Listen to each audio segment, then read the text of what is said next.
Me alegra producir aguas profundas para todos ustedes. Soy el pastor Frankie Rodríguez.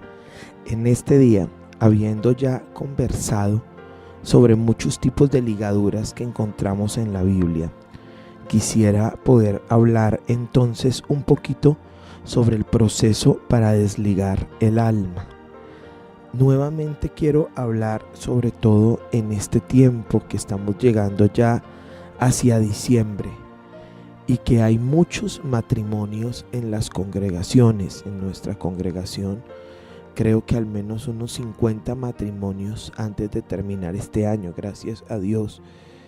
Y estamos trabajando muy fuerte en que la gente pueda ir libre y limpia al matrimonio, sea que venían en unión libre o sea que se casen por primera vez.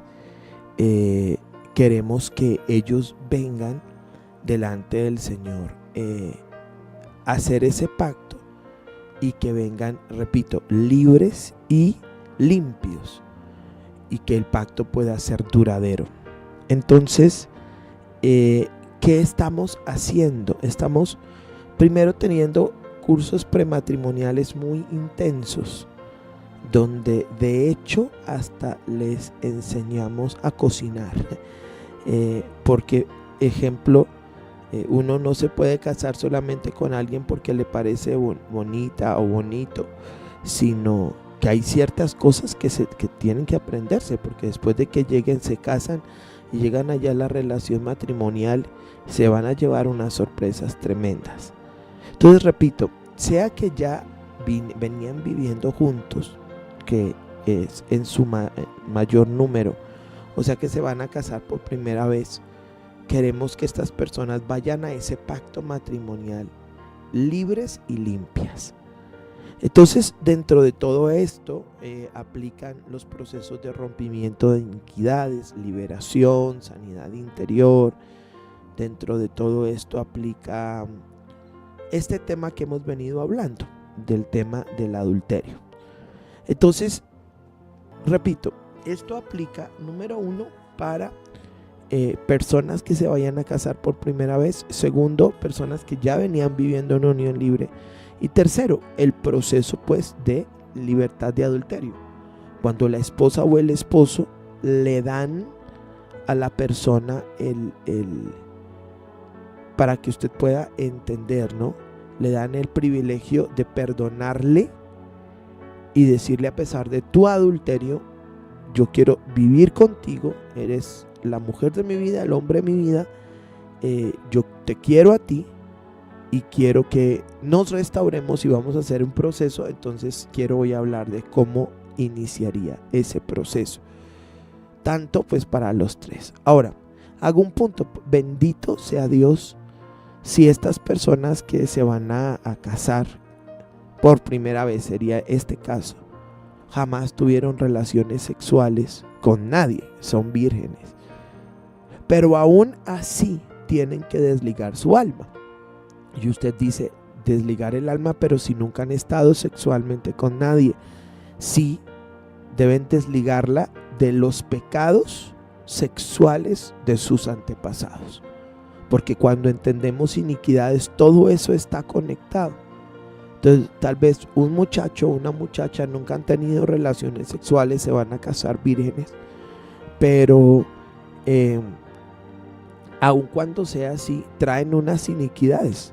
Entonces hay que desligar el alma, porque es posible que cuando se casen y comiencen a tener vida sexual, esas iniquidades comiencen a pelear contra ellos. Y se requiere pues que, les repito, que vayan lo más libres posible y lo más limpios posible al pacto matrimonial. ¿Cuál sería entonces el primer paso para hacer el rompimiento, para desligar el alma? De acuerdo a la experiencia personal, la persona tiene que querer ayuda y tiene que buscar ayuda. O sea, la iglesia no se puede meter a la fuerza al núcleo de esa relación de pareja o al núcleo de ese noviazgo. Entonces la persona debe buscar ayuda. Y si usted me está escuchando usted vive en unión libre, usted está pensando en casarse, no es que la iglesia lo busque a usted, no es que el médico lo busque a usted y vaya a su casa para decirle o ofrecerle ayuda. Es usted el que la tiene que buscar. Entonces esta es la primera parte en la experiencia. Y he notado que no se puede ayudar a alguien que no quiere ser ayudado. No se puede, es muy difícil. ¿Cómo ayudar a alguien que se está ahogando y usted se lanza a salvarlo, pero él no quiere? Resulta usted ahogándose juntamente con él. La primera cosa que entendimos es que la persona debe querer y debe buscar la ayuda. Entonces, desde esta base, la segunda cosa, entonces la persona quiere, la persona busca la ayuda. Una persona que está en adulterio dice, no, yo necesito ayuda. La segunda cosa es que la persona debe confesar su pecado. Debe confesar su pecado. No necesariamente a su esposo o su esposa o su pareja o el novio o la novia. No necesariamente, pero sí al ministro, al profeta, al apóstol, al consejero. Y tiene que ser gente de confianza, ¿no? Luego que no vaya a empezar a divulgar la vida de esa persona por todas partes. Entonces la segunda cosa es confesión. ¿Qué dice la Biblia? El que confiesa su pecado y se aparta alcanza misericordia. Entonces la Biblia también habla en Juan 20. Al que le remitiereis los pecados les son remitidos, a los que se los retuviereis les son retenidos. Entonces los siervos de Dios tenemos poder en Dios para remitir esos pecados, llevarlos a la cruz o para que la gente se quede con ellos y los retenga. Entonces la persona debe confesar, debe hablar, debe decir, bueno, si es la persona que viene de adulterio, tiene que decir adulteré. Si es una persona que viene de unión libre, pero viene de más relaciones sentimentales, y aclaro, relaciones sentimentales donde no hubo pacto matrimonial, es bueno que la persona lo hable. Si es un joven, una joven que digamos nunca se casó, se casan vírgenes, entre comillas, pero trae algún tipo de problema, trae adicciones a la pornografía, por ejemplo, debe confesar, o a la masturbación, debe confesar para que le ayuden, para que le ministren. Yo he aprendido estos últimos años que si tú no vences ciertas cosas siendo soltero, no las vas a vencer siendo casado. Mucha gente dice, me caso porque tengo este problema y si yo tengo mujer, eso se arregla.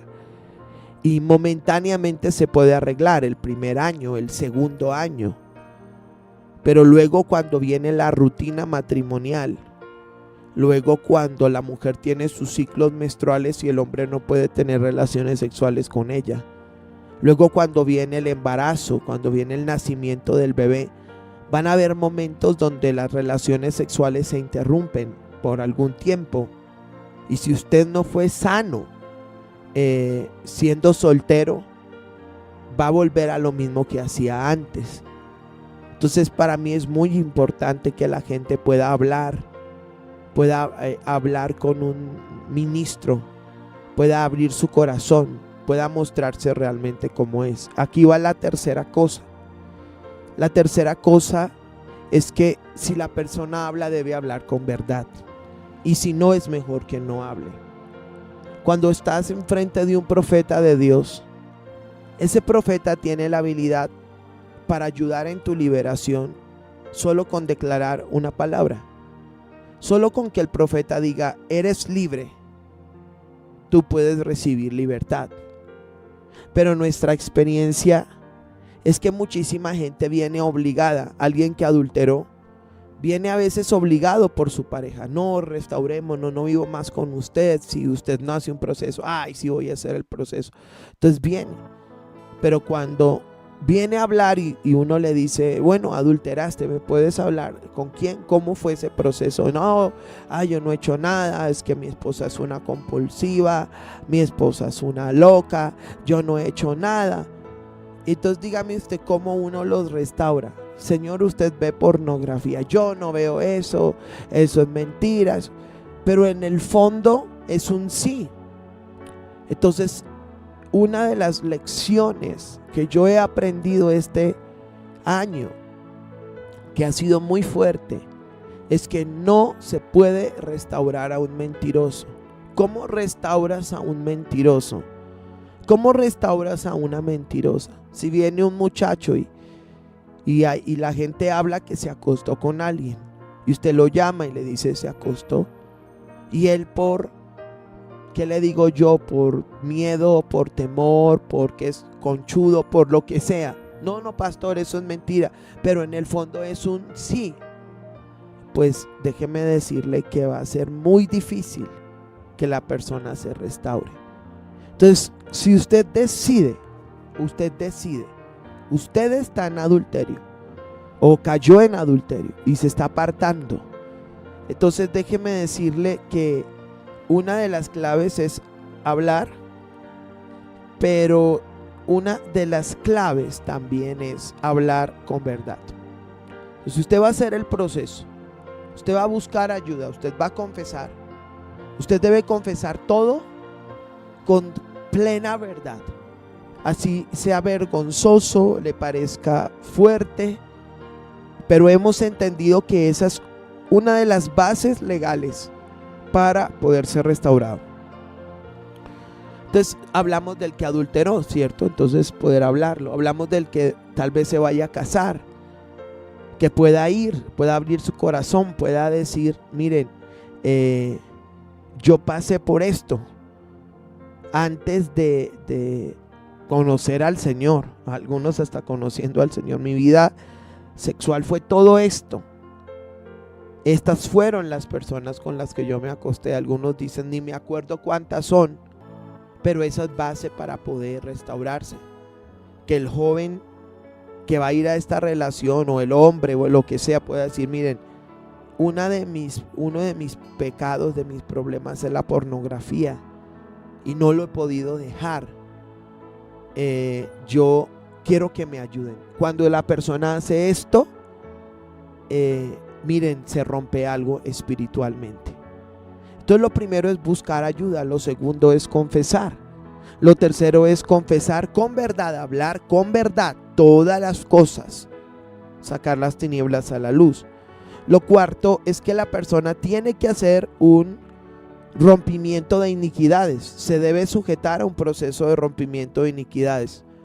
Nosotros por eso hablamos mucho de iniquidades, y al año hacemos 2 congresos al menos de rompimiento de iniquidades según el tema que el Espíritu Santo nos dé. ¿Por qué razón? Nuevamente le digo, porque es que no son solamente los pecados personales. Sí, el adúltero adulteró, la responsabilidad es de él. Sí, esta persona vive en unión libre, la responsabilidad es de ellos. Sí, este muchacho ve pornografía, está en masturbación. Claro, para mí eso es totalmente claro, pero nosotros no podemos negar que las historias se repiten. Nosotros no podemos negar que de una u otra manera las personas están ligadas a un pasado, a una iniquidad, a una situación que viene desde atrás, y entonces hay que hacer ese rompimiento. Usted encuentra en YouTube, en nuestro canal de YouTube, usted encuentra ríos de prédicas sobre la libertad sexual, libertad financiera, iniquidades, y creo que usted las puede escuchar para que el Señor le ayude en ese proceso de rompimiento. Entonces lo siguiente que yo creo firmemente es que la persona tiene que hacer un rompimiento de iniquidades. Lo siguiente que yo considero es que la persona debe renunciar, y ahí es donde debe haber una oración de renuncia. Y esa oración de renuncia debe ser guiada por un padre espiritual. Y si por ejemplo el adúltero va a hacer la oración, hay que llevarlo a que en una hojita escriba los nombres de la persona con la cual se acostó, adulteró, o los posibles nombres, porque a veces son muchos. A veces cuando los que viven en unión libre pasa exactamente lo mismo. Tienen un historial y muchos nunca lo han hecho. Este joven que por ejemplo nunca se ha acostado con nadie, pero está en la pornografía, y hay adulterio. Es un adulterio visual, porque la Biblia dice que el que vio otra mujer y la codició para acostarse con ella ya pecó en su corazón. Entonces sí es importante que la persona pueda renunciar. Si tiene los nombres de las personas, algunos van a decir: yo no me acuerdo, yo de verdad no me acuerdo. Pero es muy importante que se haga esta renuncia a la inmoralidad y a las personas con las cuales se sostuvo esa relación de adulterio. La siguiente cosa que yo considero debe hacerse es que se tiene que hacer un proceso de sanidad interior. ¿Por qué razón? Porque los procesos de inmoralidad sexual no vienen solamente porque se tenga un problema sexual. A veces se tiene o vienen porque se tienen problemas emocionales. Dentro de ese proceso de sanidad interior, creo que la persona, hablándolo aquí claramente, tiene que llegar al momento de su iniciación sexual. Psicológicamente, una persona que se inicia sexualmente, esa manera como se inició marca su vida para siempre. ¿De qué hablo? De la primera experiencia que se tuvo sexualmente. Algunos jóvenes con la masturbación, otros con la pornografía, otros por el abuso sexual. ¿Qué es iniciación sexual? Es la primera forma como se expuso a esa persona a la parte sexual. Y ahí queda una marca fuertísima en la vida de la persona. Algunos por el abuso sexual, otros por conversaciones, otros porque vieron a sus padres tener relaciones sexuales, algunas mujeres porque fueron abusadas sexualmente por personas de su propia familia, incluso su mismo padre. Entonces hay que hacer un proceso de sanidad, porque muchas ataduras sexuales, les reitero, no vienen porque se tenga un problema sexual, sino vienen porque se tienen problemas en las emociones, y se requiere que las emociones sean sanadas. Se da cuenta cómo es de importante todo un proceso. Esta prédica para mí es muy importante.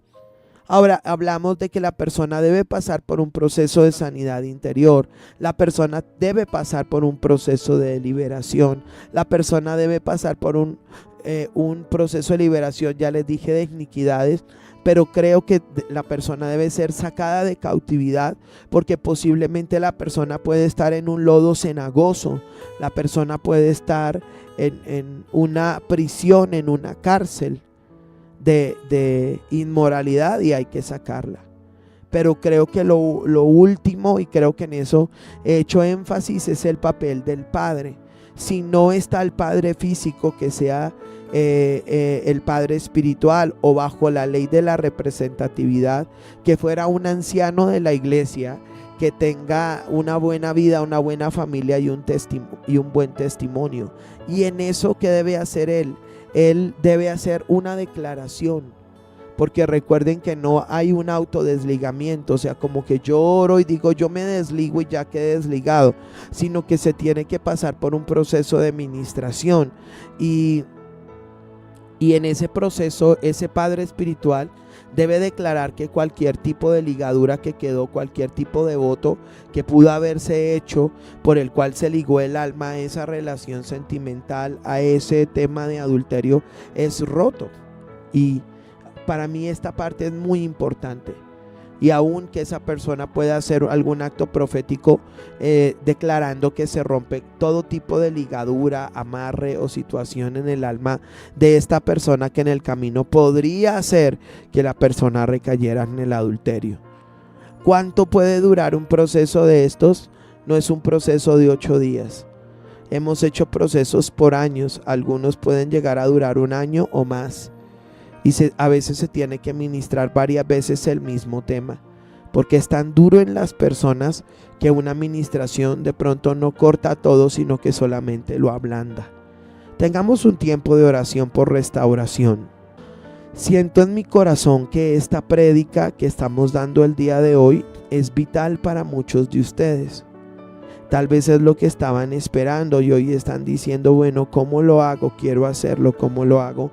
Y creo que el Señor hoy te ha entregado las llaves del reino para hacerlo. Y oro al Señor en el nombre de Jesús en este día, que todo lazo de cazador que está sobre tu vida, que está sobre tu cuello, que está sobre tus manos, sobre tus pies, sobre tus genitales, que está sobre tu cuerpo, sobre tu alma o sobre tu espíritu.